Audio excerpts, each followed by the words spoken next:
গীবত কাকে বলে? তিরমিজি শরীফের 1934 নম্বর হাদিস। হযরত আবু হুরায়রা রাদিয়াল্লাহু আনহু বলেন, একবার নবীজিকে জিজ্ঞাসা করা হলো, ইয়া রাসূলুল্লাহ মাল গীবা? গীবত কাকে বলে? নবীজি বললেন, যিকরুকা আখাকা বিমা ইয়াকরুহু, তোমার এমন আলোচনা করা তোমার ভাই সম্পর্কে যখন সে তা শুনতে পাবে, তা অপছন্দ করবে বা সে কষ্ট পাবে, তাকে বলা হয় গীবত। সাহাবীরা জিজ্ঞেস করলেন, ইয়া রাসূলুল্লাহ ইন কানা ফীহি মা আকুলু, আমার গর্বিত দুষ্টা যদি আমার সেই ভাইয়ের মাঝে থেকে থাকে? নবীজি বললেন যে ইন কানা ফীহি মা আকুলু ফাকাদ ইত্তাবা, তুমি যে দুষ্টা বলছো এই দুষ্টা যদি প্রকৃত পক্ষেই তোমার ভাইয়ের মাঝে থেকে থাকে তাহলেই তো তাকে গীবত বলা হবে। ওয়া ইন লাম ইয়াকুন ফীহি মা ফাকাদ বালাগতা, আর যদি ওই দুষ্টা তোমার ভাইয়ের মাঝে না থাকে তাহলে তাকে অপবাদ বলা হবে।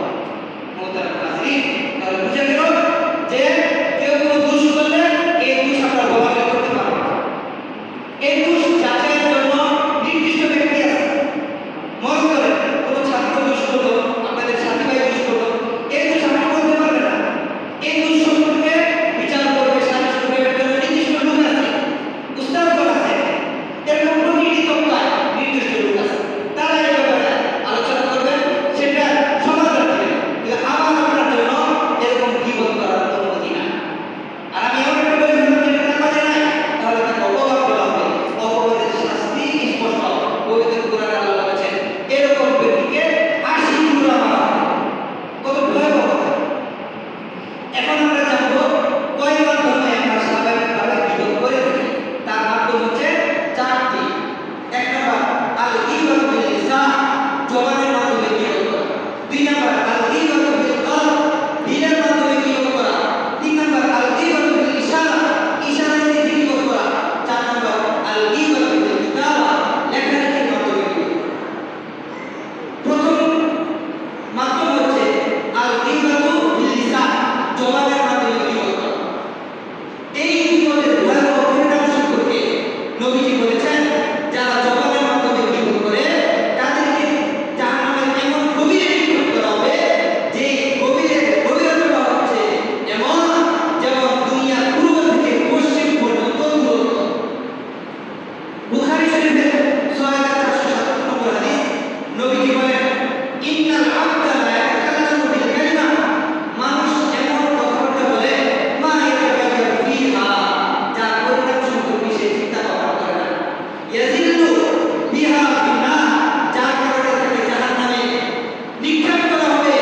নবীজি বলেন, আবাদা মিম্মা বাইনাল মাশরিক, সে জাহান্নামের গভীরতা হবে এমন যে দুনিয়ার পূর্ব থেকে পশ্চিম প্রান্ত পর্যন্ত যতটুকু দূর।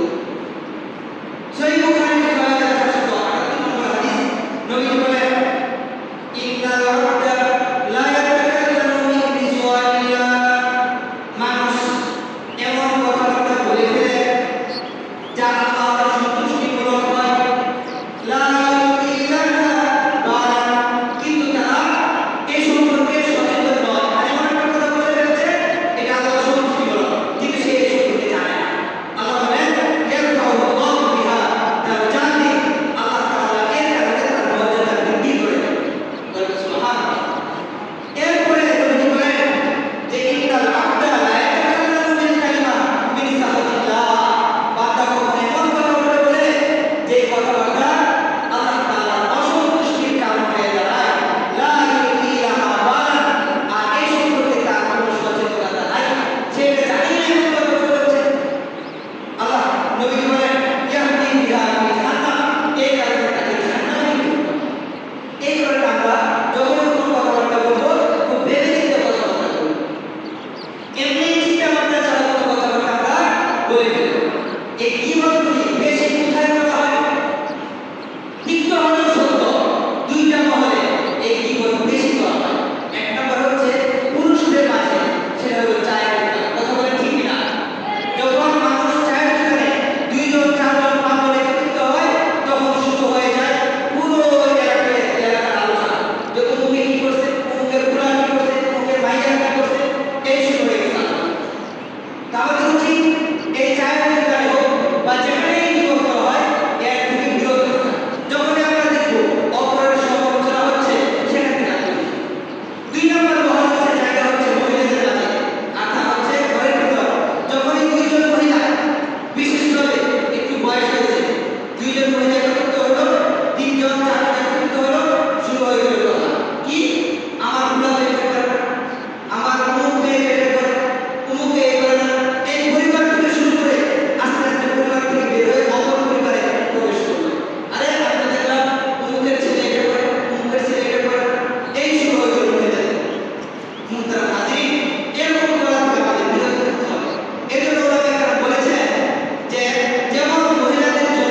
তাহলে বুঝেন এরকম কটূক্তিমূলক কথাবার্তা বলা, ইশারা করা কতটুকু ভয়াবহ।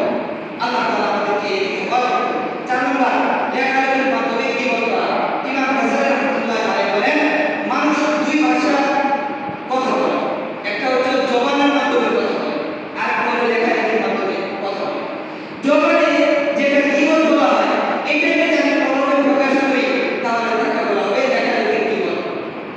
আজকাল মানুষ এটা দেধারসে করতেছে, সেটা ভাবতেও আসে না। কেমন এই যে সকলের হাতে হাতে ফেসবুক, টুইটার, ইনস্টাগ্রাম, ইউটিউব, দেখা যাচ্ছে তারা ফেসবুকে সকালে এমন একটা পোস্ট করলো, যে একজন পোস্ট করছে, আমি তো মুখ প্রতিদিন ইমাম সাহেবকে দেখছি মুখের দোকানের পাশে এক মহিলার সাথে দাঁড়ায় দাঁড়ায় গল্প করতেছে। এই যে ফেসবুকে লিখে এটা ছেড়ে দিল, সারা দিন এটা নিয়ে কাদা সরাসরি হচ্ছে না, হুজুরে এমন এই শিক্ষাকে আনতে যখন রাত্র হলো, হুজুরের কানে এটা পৌঁছালো, তিনি এটা খোলাসা করলেন, ভাই তিনি তো আমার স্ত্রী ছিলেন, তিনি তো আমার আপন বোন ছিলেন। তাহলে বলেন এই যে সারা দিন যে ফেসবুকে কাদা ছড়াছড়ি হলো, এর গুনাহ ওবা কার কাছে গেল, কার করতে যে এটা সম্পূর্ণ পুরুষ করেছে। এই জন্য আমাদের উচিত এগুলো থেকে বিরত থাকা, বড়দের সম্পর্কে মন্তব্য করা থেকে বিরত থাকা। একজনের বয়স 7 বছর, একজনের বয়স 70 বছর, সে একটা কথা বলে দিচ্ছে, আমার বয়স 10 বছর, 20 বছর, আমি তার কথা নিয়ে এটা রটাই দিচ্ছি। ভাই তোমাকে এটা রটানোর কি অনুমতি দিল? 7 বছরের একজন বয়োবৃদ্ধ একটা কথা বলে দিচ্ছে, একজন হুজুরের এরকম কথা বলে দিচ্ছে, একজন আলেমের এরকম কথা বলে দিচ্ছে। ভাই তার বয়সে তো আরো বহু মানুষ আছে, তারা এটা মীমাংসা করবে, তুমি কেন এটা নিয়ে কাদা সরাসরি করতেছো? এই জন্য এগুলি থেকে আমাদের বিরত থাকতে হবে। যখন আমরা এই 4 প্রকারের গীবত থেকে বেঁচে থাকবো, জবানের গীবত, দিলের গীবত এবং ইশারার গীবত এবং লেখালেখির গীবত, তাহলে আমাদের সমাজ শান্তি সুষ্ঠুভাবে অগ্রসর হবে। মোহতারাম হাজির, এখন আমি বলবো যে গীবতের ধরন কয়টা। গীবতের ধরন হচ্ছে 5টি। নাম্বার 1, স্বাভাবিকভাবে মানুষ গীবত করে অন্যের শারীরিক গঠন নিয়ে, বলে আরে এত কালো, এত খাটো, একে তো এরকম দেখা যাচ্ছে, 1 নম্বর। দ্বিতীয় নম্বর চারিত্রিক গঠন নিয়ে। তৃতীয় নম্বর বংশীয় বিষয় নিয়ে গীবত করে, আর দেখছে সে কোন বংশের লোক। আল্লাহ তাআলা প্রথম করে স্পষ্টভাবে বলেছেন যে আমি তোমাদেরকে ও যে আনাকুম শুরুবা ওয়া ওয়াইদা, আমি তোমাদেরকে পুত্রভাবে, জাতিভাবে, বংশভাবে যে সৃষ্টি করেছি, তার প্রধান কারণ হলো এটা আরো যাতে তোমরা পরস্পর পরিচিত হও। গীবত করার জন্য নয়, কাউকে খাটো করার জন্য নয়। আল্লাহ তাআলা এমন বলেছেন, ইন্নাকুম আইদাল্লাহি আতকাকুম, তোমাদের মাঝে আমার কাছে সবচেয়ে বেশি সম্মানিত সে ব্যক্তি যে তাকওয়ার দিক থেকে আগায় গেছে। 4 নম্বর, পোশাক পরিচ্ছদের মাধ্যমে গীবত করা। 5 নম্বর, অর্থ গীবত করা, সামনাসামনি গীবত করা। এখন আমরা জানবো যে গীবতের হুকুম কয়টা। গীবতের হুকুম হচ্ছে 3টি। নাম্বার 1 হারাম, নাম্বার 2 ওয়াজিব, নাম্বার 3 মুবাহ। হারাম গীবত হচ্ছে যে গীবতের মাধ্যমে অন্যের কষ্ট হবে। বলেছিলাম আমি এমন কথা বললাম যে অন্য কষ্ট হবে, অন্যের মানহানি হবে, সম্মানহানি হবে, এইগুলি কথাবার্তা বলা যাবে না। এই গীবতগুলো হচ্ছে হারাম। 2 নম্বরে গীবত করা ওয়াজিব। এটা আবার কোন গীবত? এটা হচ্ছে যে একজন ব্যক্তি দেখলেন আমাদের সমাজে আসে, আপনারা জন্মের পর থেকে আল্লাহকে সিজদা করে আসতেছেন, আর সে এসে বলতেছে না আমাকে সিজদা করতে হবে, কবরকে সিজদা করতে হবে, মানুষের ঈমান আমলকে নষ্ট করতেছে, ঈমান আর কায়েমকে নষ্ট করতেছে। এই সম্পর্কে সমাজকে জাগিয়ে তোলা, সচেতন করা, এই যে এই ব্যক্তির সম্পর্কে আলোচনা করা, এই গীবত করা ওয়াজিব। 3 নম্বর মুবাহ। মুবাহ গীবত হচ্ছে যে কোনো জালেম কারো উপর জুলুম করেছে, এটা প্রতিবাদ হচ্ছে না, এখন সাক্ষ্য দেওয়ার প্রয়োজন। আপনার সাক্ষ্যের মাধ্যমে যদি জালেমের জুলুমটা প্রমাণিত হয়, তাহলে এই গীবত করা এটা বলা হয়। আশা করি আপনারা বুঝতে পারছেন। এখন আমরা জানবো যে গীবতের ক্ষতি। গীবতের 3টি ক্ষতি। নাম্বার 1 ইহকালীন ক্ষতি, নাম্বার 2 পরকালীন ক্ষতি, নাম্বার 3 উভয়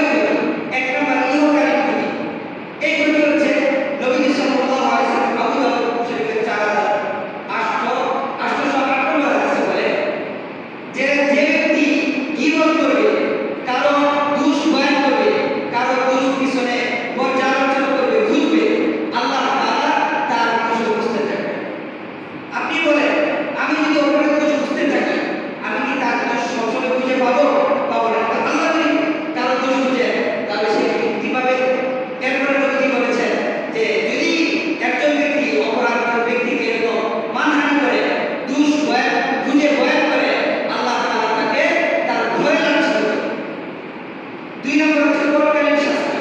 নবীজি মেরাজের রাত্রিতে যাচ্ছিলেন, দেখলেন যে একদল লোক তারা এক জায়গায় বসে তাদের নখ দিয়ে এভাবে তার পুরো মুখকে খাপচাইতেছে, আঁচড়াইতেছে। নবীজি জিজ্ঞাসা করলেন, এরা কারা? জিবরাইল আলাইহিস সালাম বলেন, এরা হচ্ছে তারা যারা দুনিয়াতে তাদের মরা ভাইয়ের দুষ্ট করত। এরা কারা? এরা হচ্ছে কি? তিন নম্বর উভয় ক্ষতি। উভয় ক্ষতি মানে দুনিয়াবি ক্ষতি এবং আখিরাতের ক্ষতি। নবীজি বলেন